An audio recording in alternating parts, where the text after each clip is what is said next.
प्रधानमंत्री नरेंद्र मोदी ओडिशा रे पहुंचीबा परे राज्यर महिला मानक पई सुभद्रा योजनार शुभारंभ करथिले। महिला मानक स्वावलंबी करबा पई 50,000 टंकार आर्थिक सहायता घोषणा कार्यकारी होइथिला। राज्यर 26 लाख गरीब हिताधिकारी को प्रधानमंत्री आवास योजना रे पक्का घर पई आर्थिक अनुदान जोगाइबा निष्पत्ति को प्रधानमंत्री निश्चित करथिले। ए कार्यक्रम में महांगा पंचायत समिति आनुकूल्य रे प्रधानमंत्री को स्वागत करबा पई आयोजित कार्यक्रम में विधायक शारदा प्रधान जोग देथिले। कार्यक्रम में हजार हजार महिला जोग देथिले। स्वच्छता ही सेवार आह्वान देथिबा प्रधानमंत्री घोषणा को वास्तव रूप देबाकू विधायक श्री प्रधान शपथ पाठ कराइथिले। हिताधिकारी मानक सुभद्रा योजना रे आर्थिक सहायता राशि एवं पक्का घर कार्यादेश प्रदान करा जायथिला। प्रधानमंत्री वक्तव्य रे सीधा प्रसारण बुद्धिजीवी श्रमिक कृषक छात्र युवक तथा जनप्रतिनिधि मानक ब्लॉक प्रशासन एलईडी माध्यम देखिबार व्यवस्था करथिले।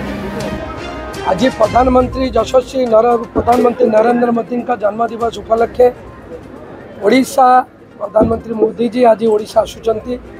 ओडिशार लक्षाधिक महिला मानक गणना तांकर जन्मदिन पालन करिवे एवं ओडिशा सरकार आज देशर सर्वबृहत संख्याधारी योजना बा 1 कोटी ऊर्ध्व हिताधिकारी जो योजना रे उपभोग पाइपर उपकृत हो पारे सुभद्रा योजना प्रमा देवी सुभद्रा नाम रे जो योजना है कोटे ऊर्ध्व महिला ओडिशा योजना उपकृत हे।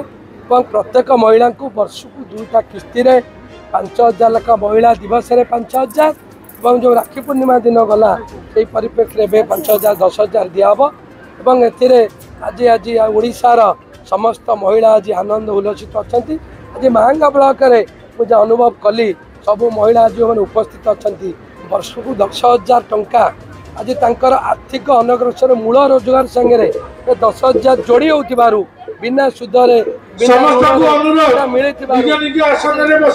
महिला माने आज खुशी अच्छा। तेणुक आज महांगावासी तरफ आज प्रधानमंत्री नरेंद्र मोदी को मुख्यमंत्री मोहन माझी को उपमुख्यमंत्री प्रभाती परिड़ा महोदय को कृतज्ञता धन्यवाद।